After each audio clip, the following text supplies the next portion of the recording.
What's up, YouTube? It's Big Beezy, baby. And I want to show you how to put oil, bar and saw oil into your chainsaw. You unscrew this cap here. Unscrew this cap from the oil. Just fill it up.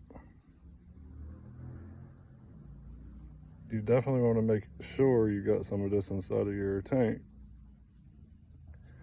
because if not, the chain's going to keep popping off, for instance.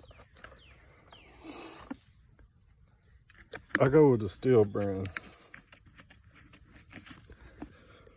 because even the default generic stuff costs more than this, and this is steel, and it costs like $8 or $9 at your local hardware store.